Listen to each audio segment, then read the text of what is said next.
di luar orang Katolik ada yang bertanya, purgatorium itu ayatnya di mana dalam Alkitab? Mana ayatnya? Kan tidak ada ayatnya. Orang Katolik itu ngawur. Kenapa mereka meyakini ada purgatorium? Padahal tidak ada ayatnya. Kemudian dijawab oleh anak kecil, ada ayatnya kok om. Ada om ayatnya. Bahkan ada nalar teologisnya. Tapi by the way, ngomong-ngomong, di om paham enggak ya nalar teologis itu apa? Gereja Katolik mengatakan bahwa ada dua pilihan, yaitu surga dan neraka. Hanya ada dua. Tapi jalannya ada tiga. Surga langsung, neraka langsung. Tetapi ada jenis yang ketiga, yaitu jalan tidak langsung untuk masuk ke surga. Kenapa kok tidak langsung? Karena orang tidak pantas untuk neraka. Tidak melakukan dosa mortal, hanya dosa venial. Tetapi untuk masuk surga belum saatnya. Tetapi jelas bahwa keputusannya di surga. Itulah yang dikatakan yang mati dalam rahmat dan persahabatan dengan Allah. Namun belum disucikan sepenuhnya. Maksudnya masih punya dosa venial. Sudah pasti masuk surga. Sudah pasti akan keselamatan abadinya. Tetapi harus menjalani suatu penyucian. Berarti harus dosanya diampuni dulu. Pertanyaannya adalah, apakah ada dosa yang bisa diampuni setelah kematian? Ada. Jenisnya apa? Jenisnya adalah dosa yang tidak mendatangkan maut. Loh, memangnya ada dosa yang bisa diampuni? Ada. Itu perkataan Sang Kristus sendiri. Firman baginda Yesus dalam Matius 12:32. Jenis dosanya apa? Yang tidak mendatangkan maut menurut 1 Yohanes 5 ayat 17. Itulah terangan mengenai purgatorium atau penyucian akhir. Uraian saya malam hari ini bersifat apologetis. Apologetika itu merupakan pertanggungjawaban iman. Artinya, malam ini saya sebagai seorang presbiter Katolik bukan mau membela ajaran Katolik. Tidak perlu dibela. Tetapi pada malam hari ini saya mau mempertanggungjawabkan. Kenapa gereja Katolik kok percaya adanya purgatorium? Ayat Alkitabnya di mana? Nalar teologisnya di mana? Pertama kita harus belajar mengenai dua pilihan tiga cara atau dua pilihan tiga jalan. Ini merupakan ajaran gereja Katolik tentang akhirat. Tentu saja istilah ini, dua pilihan tiga jalan atau dua pilihan tiga cara, itu istilah saya. Saudara-saudari, ini istilah Jepang, jelas dan gampang untuk menjelaskan ajaran gereja Katolik. Tentu katekismus tidak menyebut ini saya sendiri untuk menggampangkan kita berpikir. Pada saat kematian, hanya ada dua pilihan ketika kita mati. Nah, pilihan yang pertama adalah langsung masuk ke surga. Begitu orang masuk ke surga, keadaannya kekal. Kekal artinya selama-lamanya orang yang sudah masuk surga akan terus berada di surga. Tidak mungkin keluar dari sana. Pilihan yang kedua juga langsung. Namun langsungnya beda, yaitu langsung ke neraka. Sifatnya juga kekal. Jadi neraka sifatnya juga kekal. Sekali orang nyemplung neraka, tak mungkin keluar dari sana. Surga kekal, neraka kekal. Nah, ini yang dimaksud dua pilihan. Jadi begitu kita mati, saudara-saudari, hanya ada surga atau neraka. Tidak ada yang lain. Namun kemudian ada satu jalan lagi atau satu cara, surga tidak langsung. Nah, surga tidak langsung inilah yang disebut sebagai purgatorium atau api penyucian di dalam bahasa Indonesia. Purgatorium, purgatori, api penyucian, itu sama. Maka kalau kita lihat bagian ini, maka pilihannya memang hanya ada dua, yaitu surga atau neraka. Tetapi jalannya ada tiga, atau caranya ada tiga. Yang pertama langsung surga, yang kedua langsung neraka, yang ketiga tidak langsung ke surga. Itulah yang dimaksud bahwa melalui penyucian orang akan sampai kepada surga. Tapi memang sudah jelas masuk surga. Nah, inilah ajaran gereja Katolik mengenai purgatorium. Untuk Anda dapat ngecek, recheck, apakah yang saya katakan benar atau tidak, Anda bisa membuka KGK 1021 sampai 1041. KGK atau CCE. KGK itu Katekismus Gereja Katolik, kalau bahasa Latinnya itu CCE. Katekismus Katholike Ecclesiae. Artinya Anda bisa ngecek omongan Rama Bayu valid atau tidak menurut pandangan Gereja Katolik. Nah, kita akan lihat nalar teologis purgatorium. Pertama memang harus diakui, ajaran mengenai purgatorium, ayat-ayatnya dalam Alkitab tidak sejelas ayat-ayat mengenai surga dan neraka. Itu betul. Kalau surga itu jelas sekali, disebut sangat jelas. Neraka juga disebut sangat jelas. Apakah purgatorium jelas? Memang harus diakui kurang jelas. Tapi kurang jelas itu bukan tidak jelas. Karena kalau kurang jelas itu memang perlu diperjelas menggunakan nalar teologis. Jadi disinilah kita perlu menalar ajaran purgatorium dengan suatu nalar teologis. Kalau membaca Alkitab secara harafiah, apalagi secara cocokologi dan comotologi, itu nggak mungkin nyampe pada kesimpulan purgatorium. Tapi sebenarnya kalau kita membaca Alkitab dengan teliti, dan dengan menggunakan ilmu tafsir yang benar, Ada ajaran purgatorium dalam Alkitab. Ada ayatnya bahkan. Hanya ayatnya itu tersebar di sana-sini, kita harus merangkainya. Bukan satu atau dua ayat yang utuh langsung mengenai purgatori. Nah, ini yang disebut nalar teologis.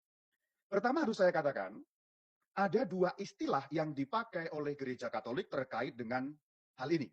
Istilah itu disebut di dalam KGK. Istilah yang pertama itu berbunyi finalis purificatio. Istilah yang kedua purgatorium. Jadi sebenarnya istilah inilah yang resminya dipakai di dalam ajaran gereja Katolik. Finalis purificatio itu artinya penyucian akhir. Penyucian akhir. Purificatio itu penyucian, membuat suci.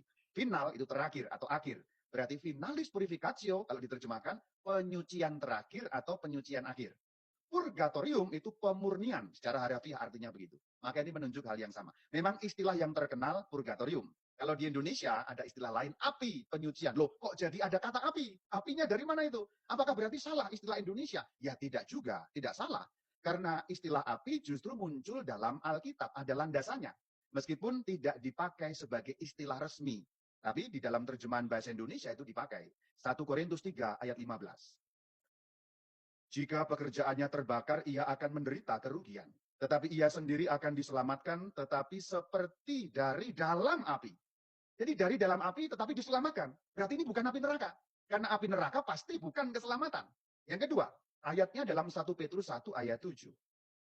Maksud semuanya itu ialah untuk membuktikan kemurnian imanmu yang jauh lebih tinggi nilainya daripada emas yang fana, yang diuji kemurniannya dengan api.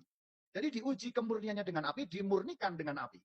Maka tadi saya katakan purgatorium, itu kalau istilah harafiahnya berarti pemurnian. Tempat memurnikan atau pemurnian. Jadi ada dasarnya sebenarnya dengan api. Nah ini nggak terlalu jelas, Romo. Betul, memang ini belum terlalu jelas. Kita akan lihat supaya lebih jelas. Ajaran gereja di dalam KGK 1030 menyatakan seperti ini. Siapa yang mati dalam rahmat dan dalam persahabatan dengan Allah, namun belum disucikan sepenuhnya, memang sudah pasti akan keselamatan abadinya, tetapi ia masih harus menjalankan satu penyucian untuk memperoleh kekudusan yang perlu, supaya dapat masuk ke dalam kegembiraan surga. Jadi inilah artikel atau ayat di dalam KGK, atau nomor di dalam KGK yang menjelaskan secara singkat dan padat mengenai purgatorium. KGK 1030. Ingat nomornya itu ya. Ini bahasa Latinnya. CCE 1030. Ille qui in gratia et amicitia Dei sed imperfecte purificati moriuntur quam sui, dan seterusnya. Tadi itu kan panjang. Kita akan penggal-penggal sedikit supaya dapat lebih memahami. Satu penggal kalimat. Ini ayat yang sama dalam KGK. Atau artikel yang sama. 1030. Hal pertama mengenai purgatori, siapa yang masuk ke purgatori? Yaitu siapa yang mati dalam rahmat dan dalam persahabatan dengan Allah. Nah ini hal pertama. Jadi orang yang akan masuk dalam purgatori, itu orang yang berada di dalam status rahmat. Nah ini istilah teologisnya, berada dalam status rahmat. Maksudnya apa itu? Dalam bahasa negatif adalah, orang yang pada saat mati, tidak berada dalam dosa mortal. Dosa mortal sudah dijelaskan di dalam cerita mengenai surga dan neraka. Nanti ditonton saja, diklik YouTube-nya Katkit. Orang yang mati dalam rahmat dan persahabatan dengan Allah, gratia et amicitia Dei, itu dalam status rahmat. Bahasa gampangnya, pada saat mati, orang tidak berdosa mortal. Tidak ada dosa mortal. Dosa mortal, dosa yang mematikan. Dalam bahasa gampang, dosa mortal artinya dosa yang membuat orang masuk neraka. Kalau Anda mati tanpa dosa mortal, jelas Anda masuk purgatori. Namun belum disucikan sepenuhnya. Nah, apa ini maksudnya? Kok belum suci? Tidak berdosa mortal, tetapi kok belum suci? Masih punya dosa yang namanya dosa venial. Pakai V ya. Dosa venial. Dosa venial itu apa? Dosa yang termaafkan. Saya punya istilah Jepang, dosa cincai. Gitu. Jadi kalaupun Anda mati dengan dosa itu, contohnya Anda berdosa tukang ngentutin teman, nah itu bukan dosa mortal, itu dosa venial. Itu cuma contoh, nggak mutu memang contohnya, tapi saya asal saja, tapi itu maksudnya dosa ringan-ringan, kelalaian-kelalaian kecil gitu maksudnya. Itu yang namanya dosa venial, dosa cincai. Kalaupun Anda mati dalam keadaan dosa cincai itu, Anda tidak akan masuk neraka. Tetapi belum suci, karena masih ada dosa meskipun namanya dosa venial, dosa ringan. Nah ini yang dimaksud belum disucikan sepenuhnya. Kalimat selanjutnya, memang sudah pasti akan keselamatan abadinya. Apa maksudnya? Sudah pasti dengan keselamatan abadinya. Nah, yang dimaksud sudah pasti dengan keselamatan abadinya, jelas masuk surga. Sudah diputuskan masuk surga, itu maksudnya. Tetapi, ia masih harus menjalankan satu penyucian. Loh, kenapa kok masih harus menjalankan penyucian? Karena tadi masih punya dosa venial. Belum disucikan sepenuhnya. Jadi mati tanpa dosa mortal, tapi punya dosa venial. Mati tanpa dosa besar, tapi masih punya dosa kecil. Berarti masih ada dosanya, tapi tidak layak masuk neraka. Karena dosanya kecil, bukan dosa mematikan maksudnya. Itulah kenapa harus menjalankan satu penyucian. Untuk memperoleh kekudusan yang perlu. Ini tujuannya. Untuk menjadi kudus. Kenapa? Karena pada saat Anda mati, meskipun tidak terpisah dengan Allah, karena tidak melakukan dosa mortal, berarti tetap bersatu dengan Allah. Namun Anda punya dosa venial. Nah, kalau Anda punya dosa venial, itu artinya masih belum kudus. Padahal Allah Maha Kudus. Yang Maha Kudus dan yang tidak kudus atau kurang kudus tidak bisa bersatu. Selanjutnya, supaya dapat masuk ke dalam kegembiraan surga. Karena surga itu ada Allah di surga. Atau menyatu dengan Allah itulah surga. Maka menyatu dengan yang Maha Kudus ya harus benar-benar kudus. Jadi kalau Anda mau masuk surga itu ya harus benar-benar kudus. Maka dosa venial dibersihkan dulu. Supaya Anda benar-benar kudus. Nah itulah nalarnya saudara-saudari. Mengapa harus kudus? Ini pertanyaan. Tadi itu kan, ya sudahlah, dianggap cincai saja. Loh, Allah apakah bisa menganggap Anda cincai? Bisa. Tetapi ketika Allah menganggap Anda cincai, Anda itu masih berdosa. Dan keadaan dosa itu harus dibersihkan lebih dulu. Bukan ditutupi. Tapi betul-betul dibersihkan. Meskipun itu dosa venial. Kenapa kok harus kudus? Ya karena Allah itu Maha Kudus. Untuk masuk surga, untuk menyatu dengan Allah yang Maha Kudus, Anda harus kudus. Kita harus kudus. Ada ayatnya ada. Keluaran 3 ayat 5. Lalu ia, Tuhan, berfirman kepada Musa, janganlah datang dekat-dekat, tanggalkanlah kasutmu dari kakimu, sebab tempat di mana engkau berdiri itu adalah tanah yang kudus. Ini cerita penampakan Tuhan kepada Musa dalam wujud api yang menyala itu. Ketika Tuhan turun ke bumi menampakkan diri dalam wujud tertentu, api pada waktu itu, tanahnya menjadi kudus. Maka Musa nggak boleh dekat-dekat. Tanah saja menjadi kudus dan nggak boleh dekat. Apalagi ini surga, tempatnya Allah sendiri. Bahkan surga itu God Himself. Jadi betapa harus lebih kudus dan maha kudusnya kita ini. Kita harus menjadi maha kudus. Sama seperti Allah, maksudnya begitu. Tidak boleh ada dosa sekecil apapun tentu saja. Meskipun itu venial sins. Nah itulah nalarnya. Selanjutnya masih merupakan satu nalar Alkitabiah. Kita lihat, kitab Wahyu 21-27. Tetapi tidak akan masuk ke dalamnya sesuatu yang najis. Atau orang yang melakukan kekejian atau dusta, tetapi hanya mereka yang namanya tertulis di dalam kitab kehidupan anak domba itu. Nah, inilah saudara-saudari yang dimaksudkan bahwa surga itu tidak mungkin bersatu dengan sekecil apapun dosa. Dalam bahasa yang gampang, surga atau orang yang masuk surga harus zero dosanya. Tanpa dosa mortal, tanpa dosa venial.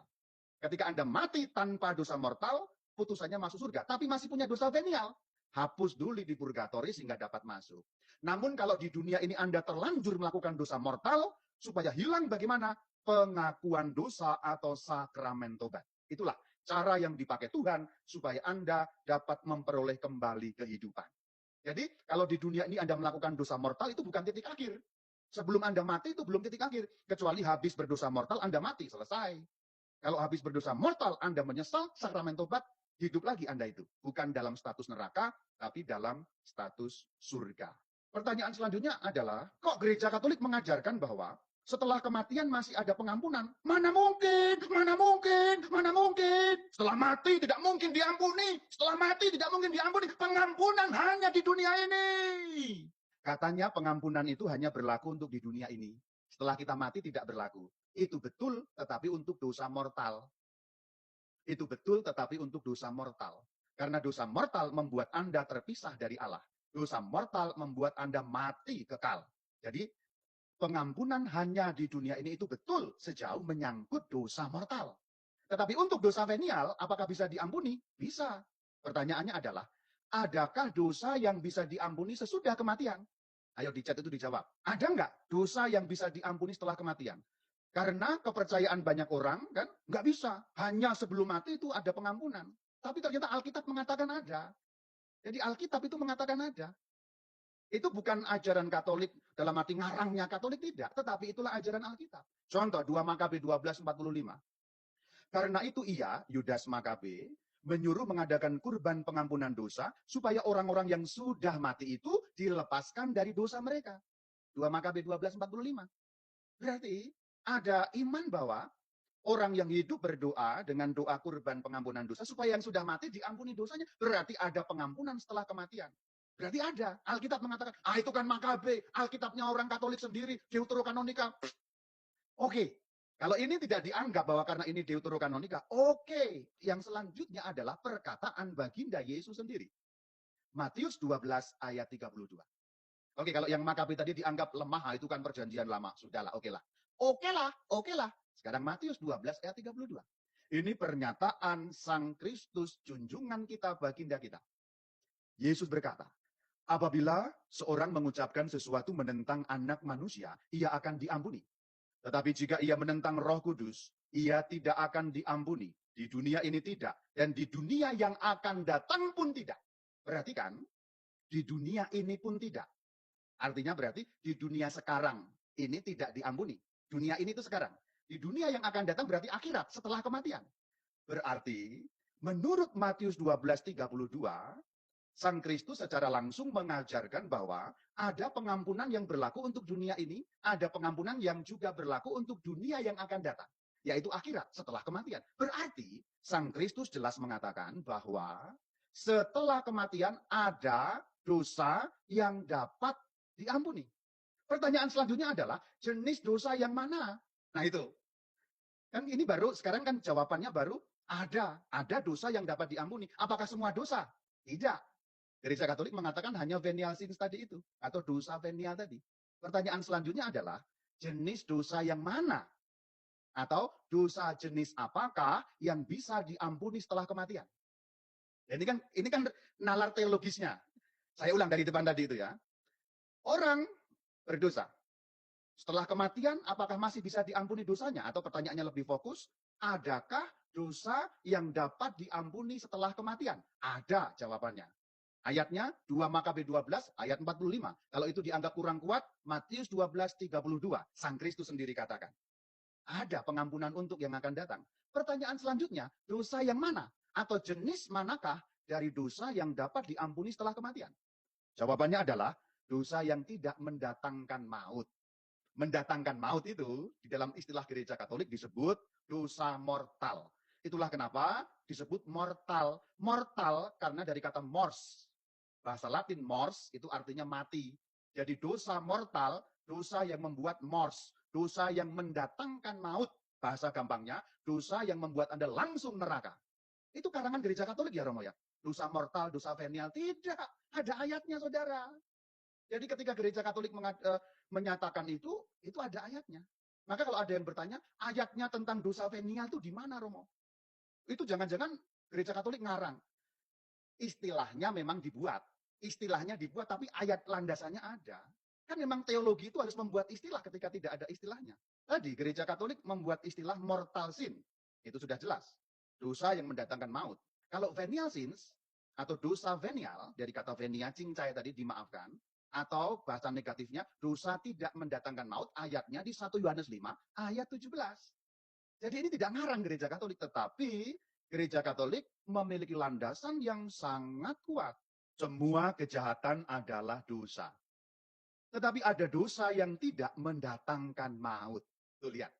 Semua kejahatan itu dosa. Tetapi dosa itu bobotnya berbeda. Jadi dosa satu dan lainnya tidak sama bobotnya. Itulah kenapa gereja Katolik memiliki pembedaan mortal sin dan venial sin.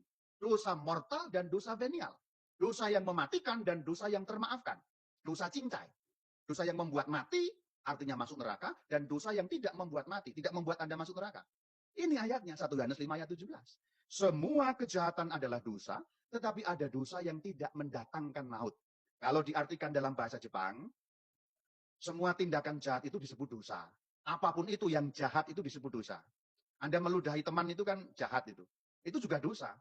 Tetapi ada dosa yang tidak mendatangkan maut, kalau diterjemahkan bahasa Jepang, semua tindakan jahat itu disebut dosa. Tetapi ada dosa yang tidak membuat Anda masuk neraka. Anda jahil kepada teman, pakai karet, dijepret, kemudian kena kupingnya menjadi merah, itu jahat apa enggak jahat itu? Dosa enggak dosa. Tapi apakah seperti itu membuat Anda masuk neraka? Tidak. Ini contoh sekilas yang simpel-simpel. Pembunuhan itu dosa enggak? Dosa. Itu mendatangkan maut enggak? Mendatangkan maut, dosa mortal. Mortal. Membuat Anda terpental ke neraka. Jadi ini nalar teologisnya panjang. Maka pertanyaan, mana ayatnya? Ya enggak begitu, ini nalar teologis. Ayatnya di sana sini dibaca berbarengan, kemudian dinalar dengan penalaran teologis, lalu ketemu, oh ternyata seperti itu. Barulah kemudian kita bisa menyimpulkan dalam KGK 1031. Gereja menamakan penyucian akhir para terpilih yang sangat berbeda dengan siksa para terkutuk, purgatorium api penyucian. Jadi menurut KGK 1031, purgatorium sangat berbeda dengan siksa para terkutuk. Siksa para terkutuk itu maksudnya neraka. Jelas sekali. Ajaran Katolik jelas sekali mengatakan purgatorium berbeda sangat. Malah ada kata sangat. Jadi kalau ada yang tanya, itu penderitaannya sama dengan neraka, berbeda. Tradisi gereja berbicara tentang api penyucian dengan berbicara pada teks-teks tertentu dari kitab suci. Nah, uraian tadi sudah saya uraikan. Teks-teks Alkitabnya sangat jelas. Meskipun tidak ada satu ayat truk yang langsung jelas begitu, tidak ada memang. Tetapi ketika dirangkai berbagai keterangan tadi, menjadi jelas. Kenapa kok gereja bicara mengenai itu? Bahkan tradisi suci gereja yang disampaikan oleh Santo Gregorius Agung dalam kitab yang berjudul Dialogos, itu juga dikutip dalam KGK 1031. Gregorius Agung hidup abad ke-7. Berarti ini sebelum skisma, sebelum ada perpecahan gereja yang besar, skisma besar timur dan barat. Ini sudah mengatakan seperti ini. Ini bagus sekali. Perkataan tradisi suci yang disampaikan Santo Gregorius Agung tampaknya dapat menjadi satu ringkasan untuk memahami purgatorium itu seperti apa. Bunyinya begini, kita harus percaya bahwa sebelum pengadilan masih ada api penyucian untuk dosa-dosa ringan tertentu. Karena kebenaran abadi mengatakan bahwa kalau seseorang menentang Roh Kudus, ia tidak akan diampuni di dunia ini tidak, dan di dunia yang akan datang pun tidak. Kutipan Matius 12 ayat 32. Selanjutnya, dari ungkapan ini nyatalah bahwa beberapa dosa dapat diampuni di dunia ini, yang lain di dunia lain. Yang dimaksud di dunia lain, dunia akhirat setelah kematian. Ini disampaikan dalam tradisi suci oleh Santo Gregorius Agung pada abad ke-7. Tentu ini juga bukan muncul begitu saja. Ini nyambung sampai pada zaman gereja-gereja awal tentu saja. Hanya memang ajaran mengenai purgatorium baru diresmikan secara formal pada Konsili Firenze dan kemudian Konsili Trento 1540 tahunnya. Tetapi itu hanyalah penegasan formal saja. Bukan berarti ajaran baru, sudah diyakini dari zaman kuno. Tetapi memang baru didefinisikan. Itu mirip ceritanya dengan iman mengenai Bunda Maria diangkat ke surga. Baru formal 1950. Tapi bukan berarti baru, sudah dari zaman kuno. Ringkasan, Gereja Katolik mengatakan bahwa ada dua pilihan, yaitu surga dan neraka. Hanya ada dua. Tapi jalannya ada tiga. Surga langsung, neraka langsung. Tetapi ada jenis yang ketiga, yaitu jalan tidak langsung untuk masuk ke surga. Kenapa kok tidak langsung? Karena orang tidak pantas untuk neraka, tidak melakukan dosa mortal, hanya dosa venial, tetapi untuk masuk surga belum saatnya. Tetapi jelas bahwa keputusannya di surga. Itulah yang dikatakan yang mati dalam rahmat dan persahabatan dengan Allah. Namun belum disucikan sepenuhnya, maksudnya masih punya dosa venial. Sudah pasti masuk surga. Sudah pasti akan keselamatan abadinya. Tetapi harus menjalani suatu penyucian. Berarti harus dosanya diampuni dulu. Pertanyaannya adalah, apakah ada dosa yang bisa diampuni setelah kematian? Ada. Jenisnya apa? Jenisnya adalah dosa yang tidak mendatangkan maut. Loh, memangnya ada dosa yang bisa diampuni?